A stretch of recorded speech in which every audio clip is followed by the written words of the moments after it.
ایک ڈیڑھ مہینے کی بات کرتا ہے، ایک دن تو دور کی بات ہے، ایک گھڑی بھی ہم انشاءاللہ الیکشنوں کو آگے نہیں جانے دیں گے، لڑیں گے، اس کے لیے کھڑے ہو جائیں گے۔ اور یہ فیصلہ خدا نخواستہ آیا، ڈالر آپ کا 500 روپے ہو جائے گا۔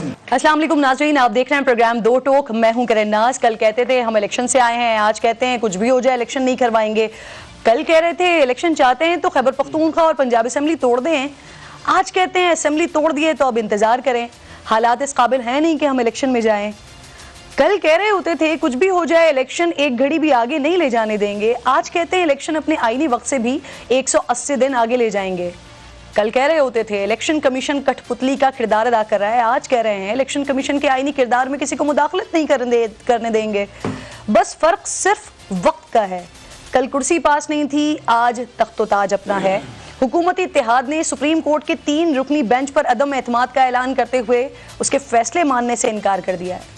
ہم عدم اعتماد کرتے ہیں موجودہ بینچ پر اور سپریم کورٹ کے چیف جسٹس پر، ان کے دونوں رفقا پر۔ چیف جسٹس صاحب ہمیں نصیحت بھی کر رہے ہیں کہ آپ بل بیٹھ کر طے کریں، خود آپ نے اپنا کورٹ جو ہے اس کو تقسیم کر دیا، توڑ پھوڑ کا شکار بنا دیا ہے۔ ہم عمران خان کے ساتھ الیکشن کی تاریخ کے تعین کے حوالے سے کسی قسم کے مذاکرات کا حصہ نہیں بنیں گے۔ وزیر داخلہ رانا ثناء اللہ صاحب نے کیس کی سماعت سے ایگزیکٹلی ایک دن پہلے تینوں ججز پر دباؤ بڑھانے کے لیے ان کے خلاف ریفرنس دائر کرنے کا اندیا بھی دیا ہے۔ اس گمگو کسی سچویشن میں بہت سارے سوالات پیدا ہو جاتے ہیں کہ کیا پیر کی سماعت میں پھر سیکرٹری دفاع و خزانہ پیش نہیں ہوں گے، حکومت فیصلے پر عمل نہیں کرے گی تو پھر کیا کرے گی؟ عمران خان نے بھی اب کمر کس لی ہے، وہ کہہ رہے ہیں کہ 90 دن میں انتخابات ہوں گے یا پھر وہ سڑکوں پر ہوں گے۔ چیئرمین تحریک انصاف نے شاہ محمود قریشی اور پرویز الہی ان کو سیاسی جماعتوں سے رابطوں کا ٹاسک دے دیا ہے۔ پرویز الہی نے خالد مقبول صدیقی اور پاکستان عوامی تحریک کی قیادت سے رابطہ کیا تو شاہ محمود قریشی نے مجلس وحدت المسلمین کے سربراہ راجہ ناصر عباس سے ملاقات کی ہے۔ اسد عمر کی قیادت میں وفد امیر جماعت اسلامی سراج الحق سے ملا ہے۔ کیا تحریک انصاف حکومت میں شامل جماعتوں کو الیکشن کے لیے قائل کرنے میں کامیاب ہو جائے گی؟ یہ بڑے اہم ایشوز ہیں آج کے بات کرنے کے لیے، اور اس سے بات کرنے کے لیے میرے honourable guest senator Asif Kirmani صاحب پاکستان مسلم لیگ نون کے سینئر رہنما پروگرام میں مجھے جوائن کر چکے ہیں۔ بہت شکریہ، السلام علیکم سر، خیریت سے ہیں آپ؟ کرمانی صاحب، اس سے پہلے کہ میں آج کے ٹاپکس کی طرف آؤں، لیکن میری نظر میں نا اس وقت سب سے بڑا مسئلہ سر مہنگائی ہے۔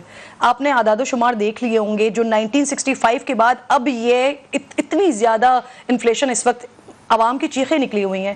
کیا کہیں گے سر، کیسے رسپونڈ کریں گے اس پہ؟ ابھی بھی یہی کہیں گے کہ ہم سے سوال نہ کیا جائے؟ اب تو حکومت کو 1 سال ہونے والا ہے سر، ہو گیا ہے۔ بسم اللہ الرحمن الرحیم۔ شکریہ کرن بی بی for having me in your show. میں بالکل نہیں یہ کہوں گا، اس کی وجہ یہ ہے کہ یہ ٹھیک ہے کہ پچھلے گزشتہ 3.5-4 سال میں اور خصوصاً عمران خان صاحب کے دور میں مہنگائی کا ایک طوفان جو تھا وہ شروع ہوا، لیکن جب تبدیلی ہوئی ان کی گورنمنٹ کی ایک آئینی طریقے سے، اور اب میرے خیال 10-11 مہینے ہو گئے ہیں، تو میں سمجھتا ہوں کہ اس وقت تک جو عوام کو پی ڈی ایم کی گورنمنٹ ریلیف نہیں دے پائی ہے وہ ایک بہت بڑا لمحہ فکریہ ہے۔ چونکہ میں سمجھتا ہوں کہ اس کی بنیادی ایک وجہ جو ہے کہ دیکھیے کرن بی بی، 75 سال سے جن لوگوں کے لیے ملک بنا تھا وہ یا تو عمران خان صاحب کے دور میں چینی کی قطاروں میں 1 کلو چینی کے لیے رمضان میں خار ہوتے رہے، اور آج بھی یہ صورتحال ہے۔ مجھے بڑا یہ افسوس سے کہنا پڑتا ہے، اور میں یہ پارٹی ایفیلیشن سے بیونڈ ہو کے ایک سٹیزن کے طور پہ بات کر رہا ہوں، ایک مڈل کلاس کے آدمی کے طور پہ، شہری فرد کے طور پہ بات کر رہا ہوں، کہ آٹے کے لیے جس ملک میں ایک نیوکلیئر پاکستان ہو اور آٹے کے حصول کے لیے غریب آدمی جس کے لیے ملک بنا تھا، وہ ہلاکتیں ہو رہی ہیں، ان کی شہادتیں ہو رہی ہیں ان کی۔ یہ کل دیکھیے کراچی میں کیا ہوا ہے۔ تو کہنے کا مطلب یہ ہے کہ پاکستان تو قائد اعظم نے ایک ویلفیئر اسٹیٹ بنایا تھا، ایک غریب کے لیے بنایا تھا، ایک مڈل کلاس کے لیے بنایا تھا، لیکن انفارچونیٹلی میں سمجھتا ہوں کہ پچھلے 75 سالوں سے بالعموم اور بالخصوص کچھ چند دہائیوں سے پاکستان جو ہے اس کو اشرافیہ نے ہائی جیک کر لیا ہوا ہے۔ اب اس اشرافیہ کو اب کوئی بھی نام دے دیں، لیکن وہ 2% اشرافیہ جون سی ہے جس کو پاکستان نے مالا مال کیا، جائز یا ناجائز، وہ کسی قسم کی قربانی دینے کو تیار نہیں ہے، اور جو بھی حکومت آتی ہے وہ ہمیشہ غریب سے اور مڈل کلاس سے قربانی مانگتی ہے. حالات آپ کے سامنے ہیں. ابھی بھی وزیر خزانہ کہہ رہے ہیں کہ مزید بڑھے گی انفلیشن. لیکن میں یہاں یہ ضرور ایک عرض کرنا چاہوں گا آپ کی اجازت سے کہ جہاں ہمیں اپنے بھی ہاؤس کو ان آرڈر کرنا چاہیے, دیکھنا چاہیے اپنے گریبانوں میں بھی جھانک کر, وہاں میں یہ بھی ضرور عرض کروں گا کہ آپ دیکھیے کہ 2013 سے لے کے 2017 تک مہنگائی کیا تھا, کنٹرول تھی مہنگائی نواز شریف صاحب کے دور حکومت میں. پیٹرول, چینی, آٹا, ساری لوگوں کو یہ چیزیں معلوم ہیں.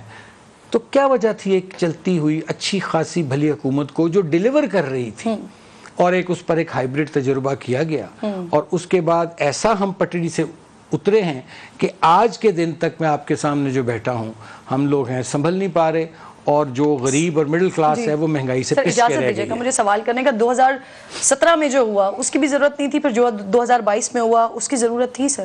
17 میں کیا سر یہی والی جو حکومت چلتی بھی حکومت کو میاں صاحب, یہ تو میں نے تو عرض کیا نا جی, وہ تو ایک پلان کے تحت کیا گیا نا سارا سر. پھر 2022 میں بھی تو پھر ہوا نا, ایک ایپیسوڈ ریپیٹ ہوا سر, پھر وہ صحیح ہوا. 2022 میں سے کیا مراد ہے؟ خان صاحب کی حکومت. دیکھیے 2022 میں تو ایک آئینی طریقہ استعمال کیا گیا نا.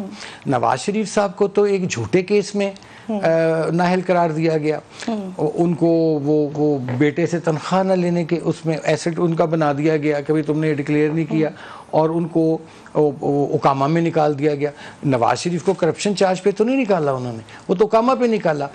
ویزاوی جو عمران خان صاحب کو نکالا گیا وہ تو ایک آئینی طریقہ تھا, ووٹ آف نو کانفیڈنس کے ذریعے. 2017 والے معاملے کو بھی تو پھر ایک قانونی کور حاصل ہے نا سر. اگر یہ آئینی طریقہ تھا تو وہ پھر عدالتی معاملے سے میاں صاحب کی حکومت گئی تھی, میاں صاحب گئے تھے. لیکن وہ جس طرح وہ سارا دیکھیں چیزیں سامنے آ گئی ہیں, اس پہ شہادتیں بھی آ گئی ہیں. اللہ غریق رحمت کرے, جو وہ جج تھے فوت ہو گئے, کیا نام ان کا, ارشد ملک, ان کا ایک طرح کو تو اقبالی بیان ہے جو ریکارڈ انہوں نے کرا دیا. پھر شوکت عزیز صدیقی نے جو بیان دیا, یہ ساری چیزیں دیکھیں تو اس کے بعد تو لگتا ہے کہ ایک وہ صرف نواز شریف کو, چونکہ بقول کچھ لوگ کہتے تھے کہ he is growing bigger than his size, تو اس لیے اس کو کٹ ڈاؤن کرنے کے لیے انہوں نے یہ سارا ڈرامہ رچایا, اور تب سے پاکستان پٹڑی سے اتر گیا. آپ نے تو ساری سچویشن دیکھی, آپ بتا رہے ہیں کہ پٹری پہ لے کے ٹریک پہ لے کے چل رہے تھے, لیکن آج بھی آپ کے رہنما کہتے ہیں کہ ہم عوامی درد میں سر یہ سب کچھ نہیں کیا, بلکہ ان کو یہ خوف تھا کہ صدارتی نظام آ جائے گا, 10-10 سال کے لیے تمام رہنماؤں کو اٹھا کے جیلوں میں ڈال دیا جائے گا, اس وجہ سے خان صاحب کی حکومت گرا کر ہم اقتدار میں آئے. میں کرن بی بی سمجھتا ہوں کہ ایک ہمارے سے بہت بڑی غلطی ہوئی ہے, فاش غلطی ہوئی ہے, اور وہ یہ ہوئی کہ جب ایک آئینی طریقے سے عمران خان صاحب کی حکومت کو ہٹا دیا گیا تھا تو ہمیں فوری طور پر الیکشنز میں چلے جانا چاہیے تھا, اور یہی نواز شریف صاحب کی بھی خواہش تھی, اور میری بھی جو ان سے رابطہ رہتا ہے, میں نے بھی ان کی خدمت میں یہ عرض تب کیا تھا, and I have on record میں ہیں چیزیں میرے پاس, میں نے بھی ان کی خدمت میں یہ عرض کیا تھا جی کہ بہتر ہی ہوگا کہ الیکٹورل ریفارمز کر لیے جائیں جو بھی کرنا چاہتے ہیں, اور اس کے بعد فوری طور پر الیکشن کروا دیے جائیں. لیکن پھر پتہ نہیں کیا ہوا. میں سمجھتا ہوں کہ کچھ لوگوں نے, میں تو یہاں تک کہوں گا, ہو سکتا ہے اس کی مجھے سزا ملے, لیکن میں یہاں تک ضرور کہوں گا کہ کچھ لوگوں نے پریویل کیا اپون میاں صاحب اور ان کو بے بس کیا, ورنہ میاں نواز شریف صاحب جو تھے وہ بڑے کلیئر تھے کہ فوری الیکشن ہو جاتے, اور اگر فوری الیکشن اس وقت ہو جاتے تو میں آپ کو یقین دلاتا ہوں کہ آج پی ایم ایل این کی گورنمنٹ ہوتی اور لوگوں کے کافی مسائل جو ہیں مہنگائی کے حوالے سے وہ حل ہو چکے ہوتے. یہ ایک بنیادی غلطی ہوئی ہے جی. اور یہ جو بے بس کیا میاں صاحب کو, اس میں پارٹی کے لوگ شامل ہیں یا پارٹی کے علاوہ؟ دیکھیے چونکہ یہ ایک پی ڈی ایم کا گٹھ جوڑ تھا, نہیں گٹھ جوڑ تو نہیں میں کہوں گا, چونکہ ایک کولیشن تھی ایک اس میں, تو ظاہر ہے یہ سب کی مشاورت سے ہوا. اور میاں صاحب کی ایک, میں نے اتنا عرصہ ان کی میں نے ساتھ اسسٹ کیا ہے ان کو, میں نے یہ دیکھا ہے کہ وہ اپنے فیصلے ٹھونستے نہیں ہیں. ایک رائے ہوتی ہے ان کی, لیکن اگر میجورٹی جو ان سی ہے وہ کچھ اور طرف ہو تو پھر میاں صاحب اس میجورٹی کا احترام کرتے ہیں. وہ میجورٹی جو تھی پی ڈی ایم کی قیادت, ان کا خیال تھا کہ نہیں، چونکہ پاکستان کے اس وقت حالات ایسے ہیں کہ اس کو سنبھالا دینے کی ضرورت ہے، اور ہو سکتا ہے شہباز شریف صاحب کی بھی رائے ہو سکتا ہے ان کی رائے وہ ٹھیک ہو، لیکن اس کا نقصان ہوا ہے، اس کا پارٹی کو نقصان ہوا ہے، اور کیونکہ عمران خان صاحب جو بالکل ان کا گراف زمین پہ گرا ہوا تھا وہ دوبارہ اس سے پھر اٹھے۔ اچھا کرمانی صاحب، زرداری صاحب کی اور مولانا فضل الرحمان صاحب کی رائے تو ہمیں معلوم ہے، کیونکہ زرداری صاحب چاہتے تھے کہ ایکسٹینڈ کریں، ٹائم ٹینیور پورا کریں، مولانا فضل الرحمان صاحب کی بھی یہی خواہش تھی۔ کیا میاں صاحب کی، چھوٹے میاں صاحب کی بھی یہی خواہش تھی شہباز شریف صاحب کی؟ دیکھیے حالات ایسے تھے کہ جب انہوں نے دیکھا کہ جو میری معلومات ہیں کہ آئیڈیا تو تھا کہ ملک کی اکانومی جون سی ہے وہ کافی نوز ڈائیو کر چکی ہے، لیکن وہ کہتے ہیں نا کہ جب تک سمندر میں اترتے نہیں یا دریا میں اس کی گہرائی کا پتہ نہیں چلتا، دور سے کیا پتہ چلتا تھا۔ تو میرا خیال ہے کہ ان کا خیال تھا کہ اس وقت اگر ہم نے کوئی کوتاہی کی تو یہ بڑا ایک قومی جرم ہوگا، تو اس وقت بے شک ہماری سیاست جون سی ہے وہ داؤ پہ لگ جائے، داؤ قربان ہو جائے، لیکن ہمیں اس وقت پاکستان کو اس کرائسس سے باہر نکالنا ہے، اور اس پر انہوں نے میاں صاحب کو کنوینس کیا۔ اچھا سر، پرابلم یہ ہے نا کہ وہ آپ نے اپنا پولیٹیکل کیپٹل بھی برن کیا، اور وہ جو ایک کرائسس ہے اس سے بھی ابھی تک ہم نکل نہیں پا رہے ہیں، بلکہ آگے ابھی مزید ہمیں سننے کو مل رہا ہے کہ معاملات اور زیادہ برے ہوں گے اکانومیکلی سچویشن کی میں بات کر رہی ہوں۔ آگے بڑھ جاتے ہیں سر، اتحادی جماعتوں کی بیٹھک بھی تھی کل، نواز شریف صاحب نے بڑے کھل کر بات کی ہے، وہ کہہ رہے ہیں کہ ہم جب 3 رکنی بینچ نہیں مان رہے تو ہم ان کا فیصلہ کیسے مانیں گے؟ سر فیصلہ تو ماننا پڑے گا، اگر فیصلہ نہیں مانتے تو پھر توہین عدالت کی کارروائی ہوگی، وزیر اعظم صاحب گھر چلے جائیں گے۔ کرن بی بی، اس میں گزارش یہ ہے، دس از ویری انفارچونیٹ جو بھی ہو رہا ہے اس ملک میں اس وقت، ایک اتنی پولرائزیشن ہو چکی ہے نہ صرف سوسائٹی میں، اور ایک اتنی نفرت کی بنیاد پر یہ سوسائٹی تقسیم کر دی گئی ہے، اور ادارے بھی اس پولرائزیشن کا شکار ہو چکے ہیں اور پولیٹیسائز ہو چکے ہیں۔ Let me put it like this. اب دیکھیے نا، قابل احترام ہے ہمارے لیے سپریم کورٹ، میرے لیے ججز قابل احترام ہے ہمارے لیے، لیکن اب تو ان کے اندر سے آوازیں اٹھی نا کہ جی وہ ایک طرح کی جو ڈویژن نظر آ رہی ہے وہ اندر سے نظر آ رہی ہے، اور میں سمجھتا ہوں کہ دیکھیے اگر یہ فل کورٹ بن جاتا ہے تو چاہے پھر کوئی بھی فیصلہ آئے، چاہے ہماری فیور میں آئے یا ہمارے اگینسٹ آئے، ہمیں وہ تسلیم کرنا پڑے گا۔ تو میں یہ سمجھتا ہوں کہ اس کو اپنی انا کا مسئلہ نہیں بنانا چاہیے، کوئی لائکنگ ڈس لائکنگ کا اس کو کرائٹیریا نہیں بنانا چاہیے، اور کوئی اس میں مذائقہ نہیں کہ اگر اس کو فل کورٹ بنانے سے اگر پاکستان جو ہے وہ ایک کرائسس سے نکل کر اور ایک کچھ تھوڑا سا سینٹی کے راستے پہ چل پڑتا ہے تو آئی ڈونٹ تھنک اس میں کوئی ہارم ہے، لیکن اس سے ہمیں اپنی اناؤں کو، اپنی ضد کو، اپنی ذات کو نیچے رکھنا ہوگا، پاکستان کو اوپر رکھنا ہوگا۔ کرمانی صاحب، اگر جو ایک مطالبہ کیا جا رہا ہے فل کورٹ کا، اگر یہ نہیں ہوتا ہے، اگر یہ 3 رکنی بینچ ہی ہوتا ہے اور وہی فیصلہ دیتا ہے، تو پھر سر کیا وزیر اعظم صاحب توہین عدالت کی کارروائی کو فیس کرنے کے لیے تیار ہیں؟ سر دیکھیں جی، یہ تو پھر ظاہر ہے پہلے فیصلہ کیا آتا ہے، کیا صورتحال بنتی ہے، لیکن میں سمجھتا ہوں کہ سینٹی مسٹ پریویل، اور اس میں مجھے کہنے دیجئے کہ اب وقت آ گیا ہے کہ تمام سٹیک ہولڈرز جون سے ہیں، اور میرے لیے بڑا قابل احترام ہے ادارہ فوج کا، لیکن میں یہ ضرور آپ کے پروگرام میں بھی کہوں گا کہ وہ جو کہتے ہیں کہ ہم نیوٹرل ہیں، اس وقت نیوٹرل رہنے کا وقت نہیں ہے۔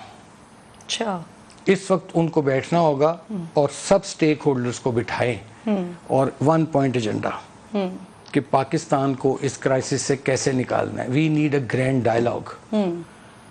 جب نیوٹرل ہونے کا ٹائم تھا تب وہ نیوٹرل نہیں تھے، ٹھیک ہے جی، اس لیے اب کیا اس کو کہتے ہیں، وہ کہتے ہیں ہم نیوٹرل ہیں، ٹھیک ہے، ہم یہ نہیں کہتے کہ کوئی انٹرفیئرنس کریں یا کوئی ایسی چیز کریں یا کوئی غیر جمہوری یا غیر آئینی قدم، لیکن کون بٹھائے گا پھر سب کو؟ اس طرح تو ہر ایک کوئی اپنی ایک 1.5 اینٹ کی مسجد بنا کے بیٹھا ہے، نقصان کس کا ہو رہا ہے؟ پاکستان کا نقصان ہو رہا ہے، پاکستان کے غریب اور مڈل کلاس کا نقصان ہو رہا ہے جس کے لیے پاکستان بنا تھا۔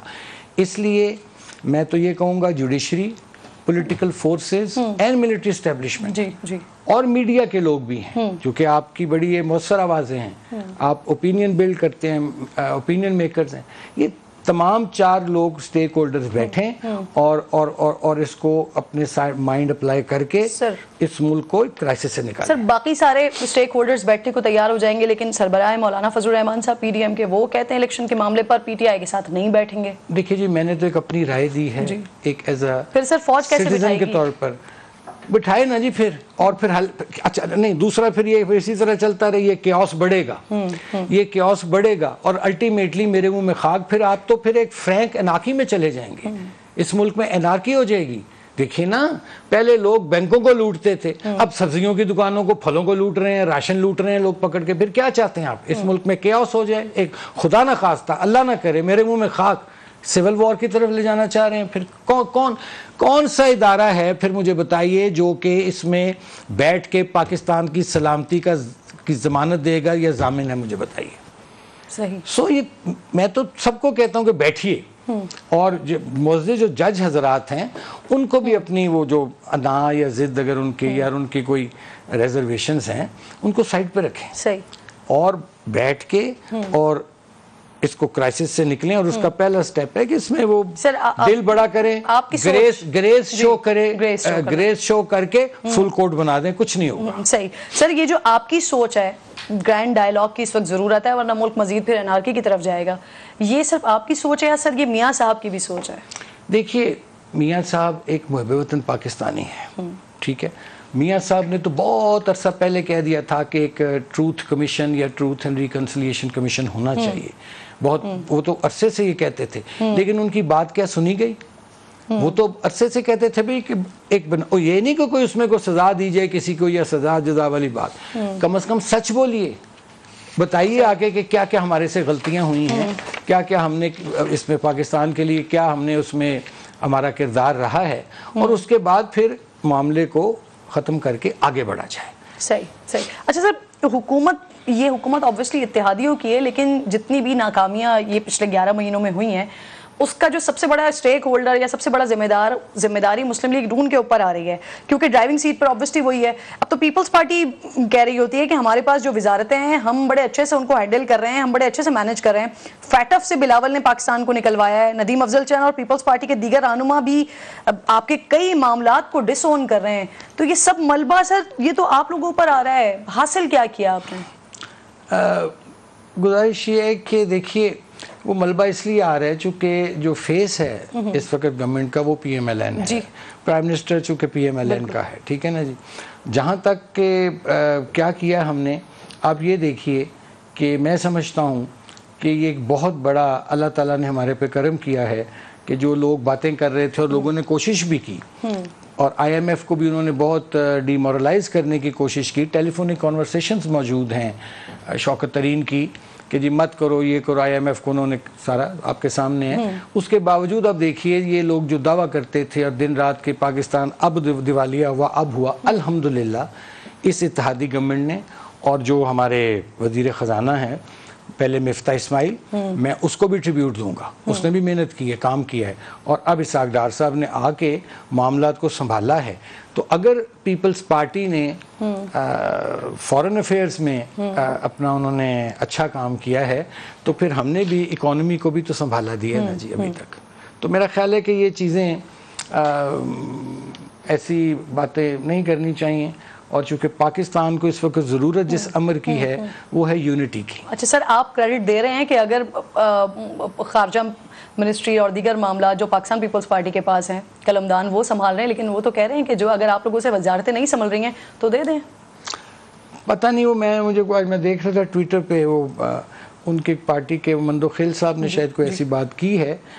I don't know اب ان کی ایک ذاتی رائے ہو سکتی ہے. اب یہی تو جمہوریت ہے جمہوریت کا حسن یہی ہے نا کہ جو جی میں آئے کہہ دو.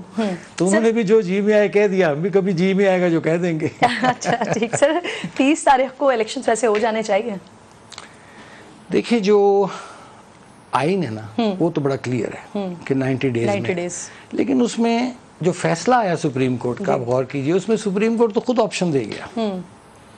وہ اس فیصلے میں لکھا ہے نا کہ 90 ڈیز اور بیئر منیمم پیریڈ کا لفظ ہے ٹھیک ہے نا جی. سو اس میں بھی کلیئرٹی نہیں ہے اس فیصلے میں بھی. اسی لیے ہم کہتے ہیں کہ ایک فل کورٹ بن جائے تاکہ پھر کل کو یہ نہ کوئی کہے جی کہ فلاں جج صاحب کی یہ رائے تھی تو فلاں صاحب کی یہ تھی, ہمیں تو جو بٹھایا نہیں گیا اس میں, ہمیں تو جناب رکھ کے نکال دیا گیا. تو جب ایک فل کورٹ ریفرنس کی اویلیبلٹی ہے تو کیوں نہ اسے فائدہ اٹھایا جائے. اچھا سر, یہ جو آپ نے بات کی کلیئرٹی فیصلے میں نہیں تھی, لیکن وہ تو چیپٹر کلوز ہو گیا تھا نا, الیکشن کمیشن نے تاریخ دے دی تھی 30 اپریل کی, پھر حکومت کی طرف سے فنڈز نہیں دیے گئے, سیکیورٹی نہیں دی گئی, جس کی وجہ سے الیکشن کمیشن نے معاملے کو آگے بڑھایا. دیکھیں یہ تو معاملہ جو ہے آبویسلی ایک بہت بڑا ایشو ہے, اور اس میں ایک اور چیز میں آپ کی خدمت میں اس توجہ دلانا چاہوں گا, مردم شماری. دیکھیے ابھی مردم شماری مکمل نہیں ہوئی ہے, ٹھیک ہے.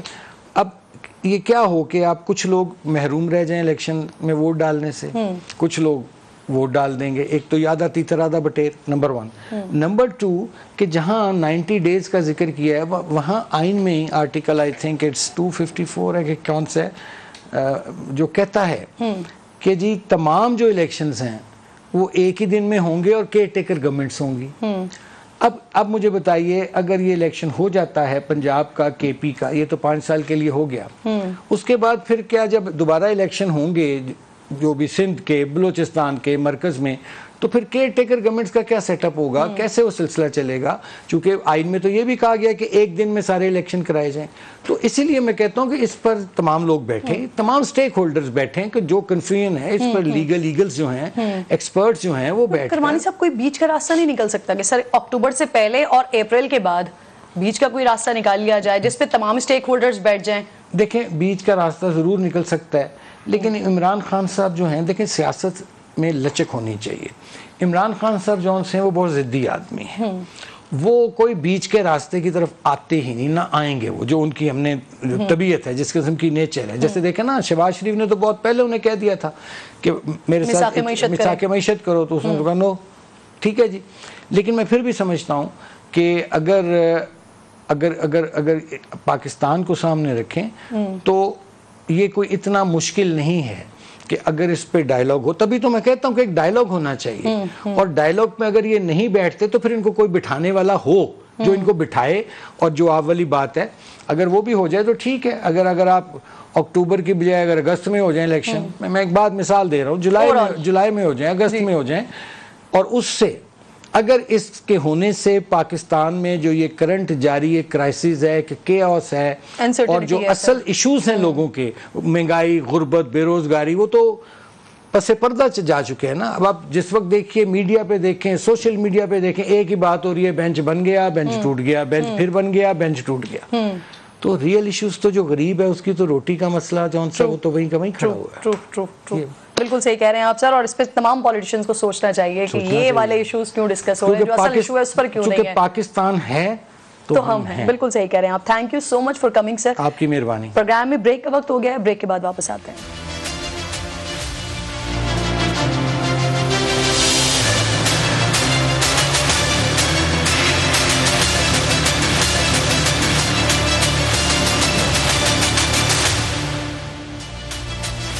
ویلکم بیک ونس اگین جی. دنیا کے موجودہ نقشے پر اسلام کے نظریے پر بننے والی واحد ریاست پاکستان نے یہودیوں کی واحد نظریاتی قابض ریاست اسرائیل کے ساتھ تجارت کی بے بنیاد افواہیں گردش میں ہیں, اور اس کی وجہ پاکستانی یہودی شہری فیصل بن خلد ہیں, جنہوں نے پاکستانی مسالے, میوہ جات اور کھجوروں کی پہلی تجارتی کھیپ اسرائیل پہنچانے کا دعویٰ کیا ہے, اور ساتھ ہی بازار کی ویڈیو بھی شیئر کی ہے جہاں ان مسالوں کو رکھے دیکھا جا سکتا ہے.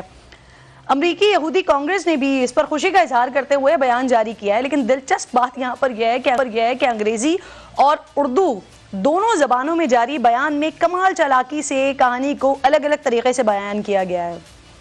جو امریکی یہودی کانگریس کے انگریزی بیان میں کہا گیا ہے کہ دونوں ممالک کے درمیان تجارت میں متحدہ عرب امارات نے سہولت کاری کی, لیکن یہ نہیں بتایا کہ پاکستان سے سامان اسرائیل تک پہنچا کیسے. جبکہ جو اردو میں بیان جاری کیا گیا ہے اس میں یہ واضح کیا گیا ہے کہ یہ سامان براہ راست اسرائیل نہیں پہنچا, بلکہ اس کے لیے متحدہ عرب امارات اور ترکیہ کا راستہ اختیار کیا گیا ہے. وائس آف امریکہ کی رپورٹ کا بھی حوالہ دیا گیا ہے, پاکستان میں دیا جا رہا ہے, لیکن وہاں بھی واضح طور پر کہیں یہ نہیں لکھا کہ یہ ٹریڈ پاکستان سے اسرائیل کے لیے براہ راست ہوئی ہے. فیصل بن خلد سے امریکی اور برطانوی نشریاتی اداروں نے انٹرویو کیا اور سوال پوچھا کہ سامان آخر کس طرح پاکستان سے اسرائیل پہنچا. لیکن انہوں نے بھی اس بات کا کوئی واضح جواب تو نہیں دیا۔ فیصل بن خلد وہ پہلے پاکستانی شہری ہیں جنہیں عمران خان کے دور حکومت میں پاکستانی شناختی کارڈ اور پاسپورٹ پر یہودی تسلیم کیا گیا تھا۔ 2 جنوری 2019 میں انہوں نے ٹویٹر پر اعلان کیا تھا کہ حکومت پاکستان نے ان کی درخواست کو قبول کرتے ہوئے انہیں پاکستانی پاسپورٹ پر اسرائیل کے سفر کی اجازت دے دی تھی۔ اس وقت بھی یہ سوال اٹھا تھا کہ جب پاکستانی پاسپورٹ پر یہ صاف صاف لکھا ہے کہ پاسپورٹ سے تمام ممالک کے لیے کارآمد ہے تو اس پر اسرائیل کا سفر کیسے ہو سکتا ہے؟ اور آج بھی یہی سوال ہے کہ جب پاکستان اور اسرائیل کے درمیان کسی قسم کے تعلقات نہیں ہیں تو پھر یہ تجارت کی باتیں کیسے ہو رہی ہیں؟ اسی پر بات کرنے کے لیے نمائندہ خصوصی ہیں وزیر اعظم کے علامہ طاہر اشرفی صاحب مجھے پروگرام میں جوائن کر چکے ہیں۔ آپ کو خوش آمدید کہتی ہوں علامہ صاحب۔ سب سے پہلے تو سر عرض کیجیے گا سر یہ پاکستانی اشیاء کی اسرائیل کے بازاروں تک پہنچنے کی خبریں بہت زیادہ گردش کر رہی ہیں، کتنی صداقت ہے اس میں، اس کی حقیقت کیا ہے سر؟ بسم اللہ الرحمن الرحیم نحمدہ ونصلی ونسلم علی رسولہ الکریم۔ دیکھیں گزارش یہ ہے کہ یہ جو اب تک میڈیا کے ذریعے ہی ہمارے سامنے صورتحال آئی ہے اور جو میں نے کچھ اس پہ معلومات لی ہیں وہ یہ ہے کہ پاکستان کی پہلی بات تو یہ ہے کہ یہ سامان پاکستان سے بالکل نہیں گیا، نہ ہی پاکستان کا کوئی اسرائیل کے ساتھ کسی بھی قسم کا تجارتی یا کوئی معاہدہ ہے۔ یہ ایک پاکستانی یہودی ہیں جو پاکستانی پاسپورٹ رکھتے ہیں، پاکستانی ہیں، اور انہوں نے یہ سامان کسی ایک عرب ملک سے یعنی وہاں بھیجا یا وہاں سے لیا اور پھر یہ اسرائیل کی مارکیٹ میں چلا گیا۔ اور یہ جو پاکستانی یہودی ہیں ان کو گزشتہ دور حکومت میں اسرائیل کے سفر کی اجازت دی گئی تھی اس بنیاد پر کہ ان کا کہنا تھا کہ ہمارے وہاں مقدسات ہیں، ہمارے وہاں عزیز ہیں، تو اس لیے میں نہیں سمجھتا کہ پاکستان کی کوئی بھی حکومت یا کوئی بھی جماعت اسرائیل کے ساتھ تعلقات کے قائم کرنے کے حوالے سے کوئی رسک لے سکتی ہے، کیونکہ یہ ہماری ایک متفقہ پالیسی ہے اور اس پر ہمیں سیاست بھی نہیں کرنی چاہیے۔ طاہر صاحب یہ خان صاحب کے دور میں ان کو اجازت دی گئی، لیکن ان کی جو سوشل میڈیا پروفائل دیکھ رہے ہیں اس سے اندازہ ہوتا ہے کہ یہ اس کے بعد کئی سارے دورے کر چکے ہیں اسرائیل کے، تو سر کیا ابھی بھی ان کو کوئی NOC وغیرہ حکومت کی طرف سے دی گئی ہے؟ نہیں، میں سمجھتا ہوں کہ ایک مرتبہ جب ان کو یہ NOC یا اجازت دے دی گئی تھی کہ وہ اپنے مقدسات یا وہاں اسرائیل اپنے عزیزوں کے پاس جانے کے لیے، تو پھر اس کے بعد وہ NOC ویلڈ ہوگا ان کے پاس۔ مجھے موجودہ صورتحال کا تو علم نہیں ہے، یہ تو ہماری وزارت خارجہ یا داخلہ بتا سکتی ہے، لیکن جب ایک بار ان کو اجازت دے دی گئی اور ان کو ایگزیپٹ کر دیا گیا کہ وہ اسرائیل جا سکتے ہیں تو وہ جاتے ہوں گے، کیونکہ وہ یہودی ہونے کی وجہ سے ان کا وہاں پر ایک عزیزداری بھی اور ان کے وہ کہتے ہیں ہمارے مقدسات بھی ہیں۔ تو دوسری بات یہ ہے کہ میں واضح کر دوں کہ یہ پاکستان کی ریاست کا، حکومت کا، عوام کا، کوئی بھی جماعت ہو اس کا بڑا واضح موقف ہے کہ جب تک ایک آزاد خود مختار فلسطینی ریاست قائم نہیں ہوتی اسرائیل سے تب تک اسرائیل کو تسلیم نہیں کیا جائے گا۔ درست۔ سر یہ جو آپ بات کریں اب ان کی پروفائل سے اور ان سارے معاملات سے یہ تو اندازہ ہو گیا ہے، تو پتہ چل گیا کہ یہ صرف مقدسات کی زیارات کے لیے نہیں جا رہے ہیں، یہ باقاعدہ ٹریڈ کر رہے ہیں، باقاعدہ کاروبار کر رہے ہیں، تو سر پھر اس کی روک تھام کے لیے کچھ کیا جائے گا؟ میں ہوں کہ جی بالکل کرنا چاہیے۔ اگر یہ پاکستان سے کوئی ایسا عمل کر رہے ہیں تو بالکل اس کو روکنے کے لیے ہماری وزارت تجارت، وزارت داخلہ اور ذمہ داروں کو اس پر ایکشن لینا چاہیے۔ لیکن اگر یہ کسی اور ملک سے کوئی پاکستانی پروڈکٹ وہاں لے کے جاتے ہیں یا پاکستان کی سرزمین اس کے لیے استعمال نہیں ہوتی تو اس کو کیسے روکنا ہے، اس پر بھی ہمارے لوگوں کو دیکھنا ہوگا۔ لیکن براہ راست پاکستان سے میں نہیں سمجھتا کہ یہ اس طرح کی تجارت جو ہے وہ کر رہے ہوں اور نہ ہی اس کی اجازت دی جا سکتی ہے۔ سر یہ فیصل بن خلد جو ہیں یہ ایک فوڈ انڈسٹری چلاتے ہیں، کوشر فوڈ، یعنی یہودیوں کی غذا سر باہر ایکسپورٹ کرتی ہے، تو کیا یہ پاکستان سے آپریٹ ہو رہی ہے یہ انڈسٹری سر؟ میں نے جیسے کہا مجھے تو علم نہیں ہے، نہ آج تک ہم نے اس حوالے سے کوئی سنا ہے کہ پاکستان سے کوئی براہ راست کوئی چیز جا رہی ہو اسرائیل یا اس کے ساتھ تجارت ہو رہی ہو۔ اب جب کہ یہ صورتحال سامنے آئی ہے تو میں امید کرتا ہوں کہ ہماری متعلقہ وزارتیں جو ہے اور متعلقہ حکام جو ہیں وہ اس حوالے سے اقدامات اٹھائیں گے اور صورتحال کو واضح کریں گے۔ اچھا سر، یہ اسرائیل کے حوالے سے نا موجودہ دور میں دوسری مرتبہ علامہ صاحب یہ معاملہ زیر بحث آیا ہے، اس سے پہلے مئی میں بھی ایک ایسے ایشو سامنے آیا تھا۔ آج بابر اعوان صاحب کے سٹیٹمنٹ نے سر کہہ رہے ہیں کہ اس سے پہلے جو وفد اسرائیل گیا انہیں بھی پکڑنا چاہیے کیونکہ یہ پاکستان سے غداری ہے۔ سر آپ کا کیا رسپونڈ ہے اس پر؟ دیکھیے میں نے تو اپنا موقف اور پاکستان علماء کونسل کا موقف اور پاکستان کی عوام کا موقف آپ کے سامنے رکھا ہے. اگر کوئی پاکستان کے قانون کو وائلیٹ کر کے اسرائیل گیا ہے یا وہ چاہتا ہے کہ اسرائیل کے اور پاکستان کے تعلقات قائم ہو جائیں بغیر ایک آزاد خود مختار فلسطینی ریاست کے، تو وہ ایک یہ دیوانے کا خواب دیکھ رہا ہے جس کی کوئی حیثیت نہیں ہے. ہم ایسے تعلقات کو پاؤں کی جوتی کے نوک پہ رکھتے ہیں کہ جو بغیر فلسطینیوں کی آزادی خود مختاری کے. دیکھیے یہ دو مسئلے پوری امت کے مسئلے ہیں، ایک کشمیر اور ایک فلسطین، اور پاکستان کبھی بھی ان دونوں مسائل سے پیچھے نہیں ہٹ سکتا. ہماری کاز ہے کشمیر کے ساتھ. اگر آج ہم اسرائیل کے معاملے میں تھوڑا سا نرم رویہ اختیار کریں گے تو ہم تو اپنی کشمیر کے مسئلے پر جو ہمارا موقف ہے اس سے بھی دستبردار ہو جائیں گے. تو اس لیے یہ کبھی سوچا بھی نہیں جا سکتا. نہ ہاں وقتاً فوقتاً ہر دور میں اس طرح کی اٹیمپٹیں ضرور ہوئی ہیں. گزشتہ دور حکومت میں بھی ہوئی تھی، اس سے پہلے بھی ہوئی، اس دور میں بھی کوشش کی گئی. لیکن میں نہیں سمجھتا ہوں کہ کسی بھی سطح پہ ریاست پاکستان کی پالیسی جو ہے وہ تبدیل ہوئی ہے یا تبدیل ہو سکتی ہے. اسرائیل کے حوالے سے ہمیں ایک آزاد خود مختار فلسطینی ریاست چاہیے، اور جب وہ قائم ہوگی اس کے بعد دیکھا جائے گا کہ اسرائیل سے تعلقات قائم کرنے ہیں نہیں کرنے، کس طرح کے کرنے ہیں. سر اس معاملے پر علامہ صاحب یہ جو امریکی جوئش کانگریس کا اعلامیہ سامنے آیا ہے نا سر، اس میں کہا گیا ہے کہ مشرف صاحب کے دور میں پاکستان اور اسرائیل کے درمیان پہلا اعلیٰ سطحی سیاسی رابطہ ہوا تھا سر. خورشید قصوری نے اسرائیلی وزیر خارجہ سے مبینہ طور پر ملاقات کی تھی جو اس اعلامیے میں، جس کے بعد ہی اسرائیل نے پاکستانی اشیاء کے لیے امپورٹ لائسنس کی شرط ختم کر دی تھی. آپ کے پاس اس حوالے سے ہیں کوئی معلومات؟ جی اس وقت یہ باتیں آئی تھیں کہ کہیں پر رابطہ ہوا ہے، کسی پہ ملاقات ہوئی ہے اسرائیلی کسی ذمہ دار کی خورشید قصوری صاحب کے ساتھ، لیکن اس وقت بھی قوم کا رد عمل بڑا شدید تھا، اور وہی رد عمل تھا کہ میرا خیال ہے جس کے بعد اس طرح کی خبریں جو ہیں وہ ختم ہو گئی اور اس طرح کی باتیں ختم ہو گئی. اس طرح پچھلے دور میں خان صاحب کے دور میں بھی اس طرح کی جب باتیں آئیں اور جب ان کی حقیقت، اس میں ایک بات اور بھی عرض کروں کہ یہ جو پاکستان کو غیر مستحکم کرنے کے لیے اور پاکستان کے تشخص کو خراب کرنے کے لیے خود اسرائیلی میڈیا جو ہے یا پاکستان دشمن میڈیا جو ہے وہ بھی بہت ساری افواہیں اڑاتا ہے، اور ہمیں اس کو بھی سامنے رکھنا چاہیے. لیکن جب ایک بات ریاست کی سطح پر طے ہے اور پاکستان کے 22 کروڑ عوام کا متفقہ فیصلہ ہے کہ اسرائیل کے ساتھ تعلقات اسی صورت میں اس کے بارے میں سوچا جا سکتا ہے جب ایک آزاد خود مختار فلسطینی ریاست قائم ہوگی، تو کوئی بھی زور لگا لے، کوئی بھی کوشش کر لے، اس سے کوئی نتیجہ نکلنے والا نہیں ہے. علامہ صاحب ویسے وہ جو آپ نے خبروں کی بات کی تو پچھلے دور سے مجھے یہ بھی یاد آیا سر، ایک اسرائیلی طیارے کا بڑا شور ہوا تھا، وہ کیا معاملہ تھا سر؟ طیارہ آیا تھا اور کیوں آیا تھا؟ میں نہیں سمجھتا ہوں جی کہ یہ میں اس وقت بھی میں نے ان چیزوں کی تردید کی تھی، بلکہ وہ ایک ایڈوائزر صاحب کے بارے میں کہا جاتا تھا کہ وہ اسرائیل چلے گئے، زلفی بخاری صاحب کے بارے میں، پھر میرے بارے میں کہا گیا کہ میں اسرائیل گیا ہوں. حالانکہ الحمدللہ مجھے فخر ہے کہ اسرائیلی پریزیڈنٹ اور مفتی اعظم نے کہا تھا کہ میں ایک فلسطین کا مجاہد ہوں، میری رگوں میں فلسطینیوں کے لیے جو ہے وہ خون دوڑتا ہے.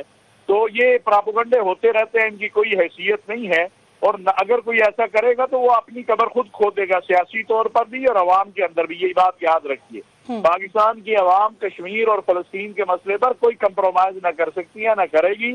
اور الاقصی جو ہے وہ ہمارے لیے ایمان کا مسئلہ ہے، عقیدے کا مسئلہ ہے، کیسے کوئی کمپرومائز کر سکتا ہے اس کے اوپر؟ اور قائد اعظم محمد علی جناح جو بانی پاکستان ہیں، جو ان کا موقف ہے اس سے کون انحراف کر سکتا ہے؟ اس لیے میں یہ بار بار عرض کرتا ہوں تمام سیاسی جماعتوں کے کارکنان اور قائدین سے بھی، اور باقی کی یہ ہمارا متفقہ مسئلہ ہے، اس پہ سیاست نہیں کرنی چاہیے، اور یہ جو معاملہ ہے اس کی تحقیقات ضرور ہونی چاہیے. میں نے وزیر اعظم صاحب سے بھی اس حوالے سے گزارش کی ہے، اور میں آپ کے ذریعے بھی جو متعلقہ تمام وزارتیں ہیں ان سے گزارش کروں گا کہ اس کو کلیئر ہونا چاہیے کہ کس طرح یہ تجارتی جو ہے وہ معاملات ہوئے ہیں پاکستان سے. مجھے یقین کامل ہے یہ پاکستان سے نہیں ہوئے ہیں، یہ کہیں باہر سے ہوئے ہیں. پھر بھی ہمیں احتیاط بھی کرنی چاہیے اور حقائق کو بھی قوم کے سامنے لانا چاہیے.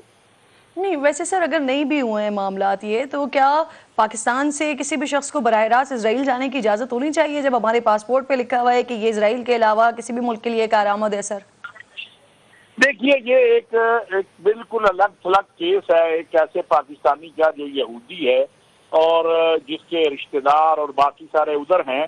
تو اس حوالے سے میرا خیال ہے اس وقت کی حکومت نے ہمدردی یعنی انسانی ہمدردی کی بنیاد کے اوپر اور ایک مختلف مذاہب کے درمیان جو ایک رواداری ہے اس کے تناظر میں اس کو اجازت دی ہے. لیکن میرا نہیں خیال کہ کوئی اور پاکستانی یا کسی بھی پاکستانی کو اجازت ہونی چاہیے. جب ہمارا ایک موقف کلیئر ہے اسرائیل کے حوالے سے تو بالکل کسی کو بھی اجازت نہیں ہونا. ہمارا بھی دل ہر وقت دھڑکتا ہے کہ اللہ وہ وقت کب لائے گا جب ہم الاقصی میں جا کے 2 نفل ادا کریں گے. ہم ہر نماز میں یہ دعا کرتے ہیں. ہم اللہ کے سامنے جب بیت اللہ میں جاتے ہیں تو یہ دعا کرتے ہیں. رسول اللہ صلی اللہ علیہ وسلم کی مسجد میں جاتے ہیں, روزہ اطہار پہ یہ دعا کرتے ہیں. ہمارے آنسو چھلک جاتے ہیں جب ہم الاقصی کے مناظر دیکھتے ہیں. لیکن ہم سمجھتے ہیں کہ ہمارا موقف اصولی ہے. اور میں آج آپ کے پروگرام کے ذریعے بتاؤں کہ مجھے خود فلسطینی پریزیڈنٹ نے کہا تھا کہ ہم آپ کو اردن سے ہیلی کاپٹر پر لے جائیں گے. میں نے کہا کہ نہیں, میں نہیں چاہتا کہ میرے ہاتھ میں جو چٹ ہو اس پہ اسرائیل کی مہر لگی ہو جب میں نے الاقصی میں نفل ادا کرنے ہیں. تو یہ ہمارا موقف بڑا واضح اور کلیئر ہے پوری قوم کا. اچھا سر, یہ جو فیصل بن خلد ہیں ان کو ایک خصوصی اسٹیٹس ان کو دیا گیا, یہ گئے اور پھر بار بار جا رہے ہیں. تو پاکستان میں تو اور بھی بہت سارے یہودی رہتے ہیں سر, تو کیا پھر ان کو بھی اسپیشل اسٹیٹس دیا جا سکتا ہے کہ پھر مستقبل قریب میں کہ پھر وہ بھی آنا جانا کریں مقدس مقامات کی زیارات کے لیے؟ سر میں نہیں سمجھتا ہوں. پاکستان میں بہت سارے یہودی ہیں اور کوئی یہودی اس حوالے سے سامنے آیا ہو ماں سوائے ان کے. کیونکہ جو میری معلومات ہے وہ یہ ہے کہ قیام پاکستان کے وقت تو کچھ تھے, پھر اس کے بعد چلے گئے, اور ان میں سے اب ایک آدھی باقی ہے جن میں سر فہرست یہ صاحب ہے. اور یہ پاکستانی ہیں, ان کے پاس پاکستانی پاسپورٹ ہے, ان کو تمام وہ حقوق حاصل ہیں جو کسی بھی پاکستانی کو ہونے چاہیے. لیکن میں سمجھتا ہوں اس حوالے سے اب یہ جو چیزیں سامنے آ رہی ہیں گورنمنٹ کو ایک پالیسی بنانی چاہیے اور ان چیزوں کو ان کے اوپر ایک ترتیب جو ہے اور ایک نظام جو ہے وہ وضع ضرور کرنا چاہیے. سر ویسے یہ جو اسپیشل اسٹیٹس دیا گیا ہے, اگر زیارات ہی مقصود تھی سر تو فلسطین جا کر بھی زیارات کے لیے جایا جا سکتا تھا سر, لیکن ایک اسپیشل اسٹیٹس دیا گیا باقاعدہ طور پر. نہیں دیکھیں, فلسطین جانے کے لیے تو اسرائیل سے ہی جانا پڑتا ہے نا. فلسطین کا اگر ڈائریکٹ ویزا ہو تو پھر تو میں ابھی اگلے 10 منٹ بعد جہاز لے کے چلا جاؤں الاقصی میں نفل ادا کر. سر حکومت نے ان کو آپشن دیا تھا, انہوں نے ایکسیپٹ نہیں کیا تھا. اسرائیلیوں سے ہی اجازت لینی پڑتی ہے نا, وہ تو اسرائیل کی مہر لگوانی پڑتی ہے آپ کو, چاہے کاغذ پہ لگے یا پاسپورٹ پر لگے. لیکن میں نے جیسے کہا کہ یہ سارے معاملے کی تحقیق ہونی چاہیے اور اس میں جو حقائق ہیں وہ قوم کے سامنے آنے چاہیے. میں آج بھی ابھی بھی یہ بات سمجھتا ہوں کہ پاکستان سے یہ تجارت نہیں ہوئی ہے, نہ ہی پاکستان سے کوئی بھی حکومت یا کوئی جماعت یہ رسک لے سکتی ہے, کیونکہ یہ ہمارا متفقہ مسئلہ ہے, یہ کسی ایک جماعت کا مسئلہ نہیں ہے. سر آپ درست کہہ رہے ہیں, کیونکہ ہم نے بھی اس معاملے پر تحقیق کی ہے, بہت سارے اس کے اوپر پروپیگنڈا ہو رہا ہے. تو یہ بات بالکل درست ہے کہ براہ راست تو پاکستان سے یہ ٹریڈ نہیں ہوئی ہے, پاکستان سے یہ کاروباری معاملات ڈیل نہیں ہوئے ہیں, یہ ایک عرب ملک کے ساتھ ہی معاملات ہوئے ہیں. لیکن سر پھر بھی آپ یہ معاملہ وزیر اعظم کے سامنے اٹھائیں گے, کیونکہ ایک تو پروپیگنڈا بھی ہو رہا ہے, پھر آپ کے جو اپوزیشن ہے, موجودہ اپوزیشن ہے, وہ کہہ رہے ہیں کہ اس کے اوپر تحقیق ہونی چاہیے, یہ ملک سے غداری ہے جو کچھ ہو رہا ہے ابھی. اگر تو جی اس میں حکومت ملوث ہوتی یا اس میں وزیر اعظم ملوث ہوتے یا حکومت کا کوئی وزیر ملوث ہوتا تو میں آپ کے اسی پروگرام میں بالکل کہتا کہ جی اٹھائے انہیں سزا دیں. اب ایک قضیہ سامنے آیا ہے, اس میں ابھی تک حکومت کا یا ہماری کسی وزارت کا کوئی عمل دخل نظر نہیں آتا ہے. اس کے باوجود انشاءاللہ اس کی مکمل تحقیق ہوگی اور ہونی چاہیے اور حقائق قوم کے سامنے آنے چاہیے. اور میں تحریک انصاف کے دوستوں سے بھی عرض کرنا چاہتا ہوں, ان سے بھی گزارش کرنا چاہتا ہوں, باقی سیاسی مذہبی جماعتوں کے کارکنان اور قائدین سے بھی, کہ اللہ کا واسطہ ہے یہ مسئلہ ہمارا متفقہ ہے. ہمیں اپنے سیاسی سکور سیٹل کرنے کے لیے ایک دوسرے کو نیچا دکھانے کے لیے اس طرح کے مسائل پہ سیاست نہیں کرنی چاہیے. درست سر, اور کوئی بھی پاکستانی سر قائد اعظم کے نظریے کے عین مطابق تمام پاکستانی اس بات پر متفق ہیں کہ فلسطین کی آزادی تک, مسجد اقصی کی آزادی تک تو اسرائیل کو تسلیم نہیں کیا جا سکتا. تو یہ جو سارا معاملہ جو پروپیگنڈا ہو رہا ہے, یقیناً اس پر حکومت کو اس کو دیکھنا بھی چاہیے. اور آپ جس طرح سے کہہ رہے ہیں کہ وزیر اعظم صاحب کے سامنے یہ معاملہ رکھیں گے, بہت بہت شکریہ آپ کا. علامہ طاہر اشرفی صاحب پروگرام میں ساتھ موجود تھے, وقت بھی ختم ہو گیا ہے. انشاءاللہ ناظرین سے کل ملاقات ہوگی, اپنا خیال رکھیے, اللہ نے کے بعد.